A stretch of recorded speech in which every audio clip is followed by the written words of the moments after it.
what's it like being a parent. It's very similar to pretty much any other task I've ever gone into. Pretty much, for me, it's like business, going to college.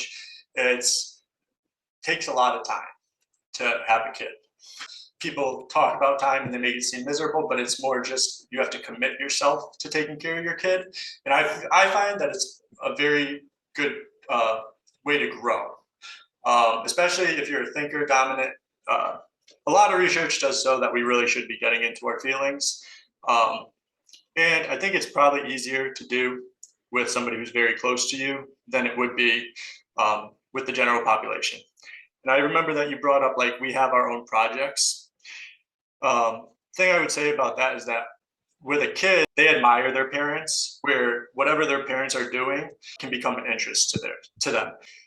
The actual like stress of being a parent, I think that you can overcome a lot of that by framing your intentions through your first and your last function. That's what I've done a lot. Actually, this was something I was taught when I was like a really young kid. When I used to tell my dad I didn't want to do anything, he would always explain to me that like I could learn from it. So I started doing that with a lot of things. And then when it came to parenting, it was just another area that I could say, okay, I need to learn. Another function that I think comes in handy really with parenting is looking at your fifth function in the shadow. So for an introverted thinker, it's going to be extroverted thinking. Now, this is known as an opposition function. So what I say is like when you're trying to develop that introverted thinking, you have to use it in relation to extroverted thinking. How can you change the extroverted thinking as it is now using your introverted thinking? And it's going to fulfill your extroverted feeling because those are working on a polarity all the time. I found that like my previous work experience with people really helped because like learning people does take a long time for even an introverted, extroverted thinker and intuitives. Really understanding how to engage people is going to take a lot of time. So one thing I do recommend is like find other life experiences that allow you to learn how to work with people. And it's really learning how to relate with others. Or sometimes you can be harsh with others. You don't want to do that with your kid. So if you can do it with other people, learn how to not be so harsh with other people, it is going to be a lot easier. Any reward you get from other project does seem to be exponentially greater when you do it for your child. Like if I was working for a company doing the same thing that I am for my child, it probably wouldn't be as rewarding. This is just how I had to frame things. There's going to still be struggles, but knowing that I have some kind of framework that's serving my drivers, it definitely makes it a lot easier. The reason that I use the 8-function model is because I think that as an introvert, you need to find a way to extrovert. Obviously, it's not going to be for as long of a period of time as an extrovert. If you learn to extrovert, you're actually going to find a flow state. That's what I really think that fifth function is. I'm not going to go fully into what a flow state is, but it's the ability to challenge yourself a little bit more than you've already been challenged when you go into parenting. And you're going to find ways to flow. It is possible. I know it's not the easiest. What you want to do is build capacity for that. Before you decide, hey, I want to be a parent, just kind of make sure that you've gone through some kind of challenges because parenting is a challenge, but if you have a tool set already, it's going to make it a lot easier. Before having a child, you're also not fully aware of the impact a child will have. It is finding meaning, I think, a lot of it. I think that's a lot of life too. If you decided to start a new project, it's to find meaning in that project. As a parent, you're not so much looking for growth in yourself, you're looking for growth in your child. So you're looking for excellence in yourself. A lot of people are scared of the word excellence, but it's really the ability to adapt, accept that like there's going to be small failures, but you can adapt to those. As a parent, that's what you're really looking for. Being more conscious of what's going on around you. And there's a self-satisfaction to doing that. So there's ways to find that self-satisfaction. You can be proud of yourself for being able to do those things. Your dominant function, and it's the first and fifth really, are your hero functions. And when you can do those, you do get rewards psychologically, whether it's dopamine or you're using acetylcholine. Those are your neurotransmitters, basically. That when you get engaged in something and you're enjoying it, like that's your reward factor. Marriage as a psychological union was supposed to be a factor in transition, and it kind of helps you move through midlife. What the neuroscience shows now is a lot of NTs at midlife begin using more of an SF preference. It's because they've developed such an internal world of knowledge that they need to begin sharing it in a sensory feeling way, and the vice versa. Sensor feelers or sensor thinkers who have done a lot of hands-on work can begin sharing that knowledge at midlife. Right. So I always want to think about that kind of thing when I'm like, in 15 years, what am I going to be like? And having a kid will definitely make it where getting into some kind of SF is going to be easier. In 15 years, what's that going to look like? In 15 years, if you can think that far ahead, what would you want your life to be like? And your projects right now, like, is there any way a kid can fit into that? I thought about that a lot when I was thinking about having a kid originally. It's like, yeah, you know, life was already kind of slowing down. I've done a lot, but say in another 15 years, where will I really be? I'll probably have a lot of my projects done. How am I going to find fulfillment? I find a lot of the things that kids do are things that you wouldn't expect. Like, you know, you think they're not as cognizant of things as they really are a lot of the time. The person that you are having a child with, their life circumstances are going to play a huge role. That is one of the most important to really work out beforehand. It's like the ability to work with each other, to understand that you both have needs. I think that's like why I see parenting as an ability to grow my entire personality. It's always something to really consider. As your child grows, you grow. As your relationship with your child grows, your relationship with your spouse is going to grow because it needs to, you know, just to make things operate effectively. I feel like I've gone soft a little bit since having a kid. And it's not really a bad thing. I see the struggle a kid has to go to sometimes, so it's easier to even understand that for other people now. We've all started as a baby. So like being able to see like how hard it is for somebody to develop is very interesting to me. And it's allowed me to really grow compassion. Maybe not as much as some other types. Like you do have 9 months to like plan everything out while your wife is pregnant. Once the child comes, like a lot does happen with your wife. There's going to be almost about like 6 to 9 months of you really having to like watch over her. It's really the first 2 months are like pretty intensive. The first like 2 weeks are like you're gonna have to make sure she's like taking her medicine. You want to watch their mental health and things like that. And once you get to a certain point of the child being there, it does become easier. Those 9 months of pregnancy and then probably a few months after, there's a lot of maturing that has to go on. Your wife just went through labor, and there's a lot of it is hormone related. That like your wife's hormones are going to be up and down during the pregnancy and after, so you don't know what to expect. You can't judge her for that. She went through labor. This is where I think type helps beforehand, is like work through the differences. Like me and my wife made sure we fought before we had a kid. We don't fight nearly as much as we used to because we did so much of it early on in our relationship. We almost had to set boundaries before having our kid. We didn't have them originally, but then we learned type. We were able to define our boundaries based on that and understand where our problems were. We still do argue, but now it's like, okay, we go right back to that middle point that we already determined with type.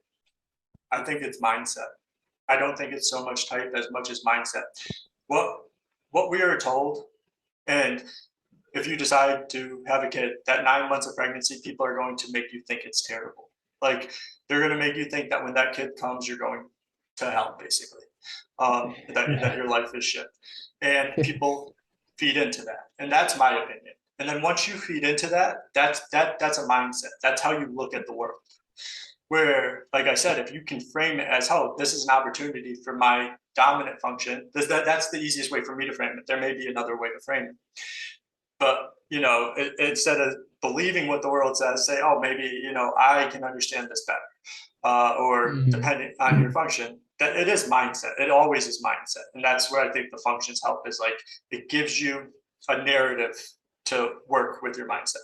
Misery loves company. You need to remember that. So when people when there's this cycle is already persisting of people believing that having a kid is a struggle, it doesn't stop. So that's kind of why I'm doing this. I kind of think like, you know, for the future, it does need to stop. People need to accept like, you know, having a kid is actually a gift. So it gives you the ability to mature yourself. Like I said, I think it's excellence, but it's a cycle of maturity. It gives you fulfillment. Societally, we're in a transition period. if you ask me. We're like, there was an American dream at one time.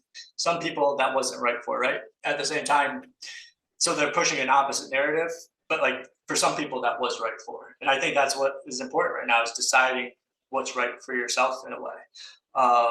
That both narratives do really exist, but one isn't always right. And that's why my thing is like, if you go into it, make it a personal journey. It's a journey to improve yourself in some way. If you can make that your narrative, that it doesn't really matter about the rest of the world. Like, this is my narrative. I'm going to learn, understand, and be able to use the understandings that I come up with, then it's most likely going to be easier for you. I would try to block out the narratives when actually making the decision. Then, you know, once you make the decision, check out the narratives and see where they're wrong. Because if you don't, there's still going to be some impact on you at some point, whether negative or positive. Either way, frame it towards a way of your dominant function. I think I would have regretted not knowing what it was like having a kid. I saw a lot of people who didn't have good parents. So I always knew that there was an importance to good parenting for a lot of reasons. You know, the people who didn't have good parents often ended up in a very bad position. I saw the good side of parenting. This goes right back to that cycle. The bad side happens because there is a belief that that bad side is the norm. That's not true. The reason my parents were good parents was because they worked on themselves so much.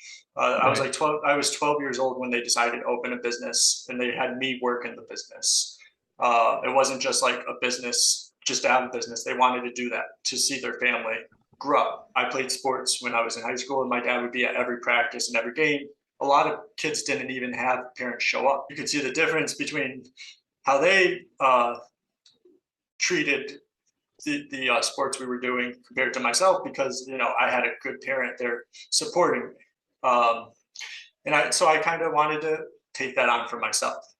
Because I just understanding the importance of good parenting and wanting to know it. And once you build that mindset, it is hard to break. And that's kind of a mission of mine, is to break that the vision of having a child, the way that people see it right now. Because I do think it's a cycle that needs to be broken. And I think that we need to teach people how to enjoy it, because like there are ways to really enjoy it, getting into your, like, based on your personality type. What are your preferences? Give yourself time, some time to process it, and like find what's going to drive you to that. You don't want to do it just to do it, because then you're going to feel obligated. You know, part of that love is even like you're loving your wife. You do really like build a respect for your wife, especially if you watch The Delivery. You respect women after that. I'll be honest, the struggle's still there, like, because I have to revolve around like whatever his schedule is, my son's schedule is. I have a narrative. That's how I see it. Is like, if I was going to college, it would kind of suck. But if I was going to do it, I would know at the end I'm getting a degree. So at the end of this journey, what I hope is that I was able to help a human develop into a mature, healthy person who has the resources to navigate life. And if I do that, that's an accomplishment. So that's what I always look back to. The struggle is always there. It is hard to picture. When you're taking that time, try to find people who are going to give you that positive viewpoint, so that you can begin seeing if that positive viewpoint is actually something that you can work with. A lot of it is just deciding, you know, what's the priority right now. I learned more teaching him about my hobbies than I did just doing my hobbies, because he has so much interest. The reason that we don't like to work with people is because it's hard to get people interested too. Like, other people see them as dumb, no purpose or anything like that. But your kid sees everything as a purpose, like, because everything's new to them. But I want you to understand, like, the negative narrative is out there, and you need to look for a positive narrative if it's something that you want to do. People don't understand how much like capacity kids really do have. They still have a brain. They're still going to like games or something, you know? A lot of studies show that, like, if you have an enjoyment for reading, your child will like reading. My son watches me read, and he reads every day. He comes home and like picks up his book, and he can't really read. He can just look at the pictures, but he sees me doing it, so he's doing it. There's a lot of logistics to it now that I'm thinking about it, of like, where can I put myself at certain times to make sure that I can get done what I need to get done. And one thing I had to work on was not procrastinating. I do find that it's easier to not procrastinate because I know I only have a set time limit to even try to do something, you know? Right. So it's like I can't procrastinate, so let me get done what I can. I beat myself up when I do procrastinate, I get really mad because it is my fault most of the time. I have to take the responsibility for it. That's why couples fail is that they refuse to communicate. Either that or someone did something so bad that there's like contentment for the other one. How I like to say it is you have a baseline. So if you guys can establish this is your baseline, that's somewhere you need to be.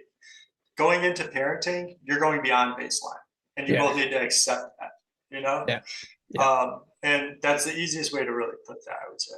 Yeah, I watch everything he does. I have expectations of how something should work based on like cognitive functions, and then I'm like, oh, does that work with him? And I look at it like feeling and thinking as like people or objects. And it's just like getting the data sets of like what worked, what didn't, how did it work, all those kind of things. I think that's why I'm like able to really enjoy parenting is because I put myself into a position of like, like I'm learning about people. Where's a better place to learn about people than someone who hasn't even experienced most of the world yet, You're basically stacking up data points. The balance thing is the communication. My theory on that is that that's because the men aren't doing their job. If a male is taking care of the kid, helping taking care of the kid, the wife will have more time to spend on the male. If he's not, then she needs, as a mother, there's motherly instincts that say, hey, the kid is the priority. Taking ownership of the role, and I think there is an expectation that we have of women and women have of us that we do have roles, especially when we get into that kind of union, right? So how you take on that role is going to affect how she perceives you. If I could leave you with anything, it is like try to create your own vision of self-excellence. And like I think that's really what I've learned to do. I've created standards for myself that I need to live up to in order to know that I am keeping up with the things I need to do to make this work the right way. So if you can accept like you have some kind of excellence and that you're going to like work to understand where you can incorporate that, you'll really enjoy parenting. You'll at least be able to make the right decision. Most people do not want to come to their own conclusion. It's very hard to come to your own conclusion. That's the truth. So when there's a lot of negative information, it's very easy to just accept it. That's why, like, when it comes to parenting, I'm like excellence. It's not just growth. It's like to be excellent in that part of life because that's I think that's outside of the norm is to try to be excellent in that part of life. A lot of people, I think, put their excellence towards, like you said, like our own projects, but they're things that are may not ever pay off. Having a child, I think, always has the potential to pay off. I don't want to sound like negative, but the world wants to keep people down, and that's kind of the truth. I don't know who's in charge of that or anything, but there's no real good information there for people who want to have like who want to chase positivity. And that's all around. It's not just in parenting, it's in everything. As long as you can build that mindset, that's where I think the functions, saying like, this is who I am, this is my strength, and I can bring that to every situation is important. And I think it's the start of like positivity, you know? I also don't think everybody gets into like, gets the opportunity to use their cognitive functions because they're living so much to like that negativity that and the social norms.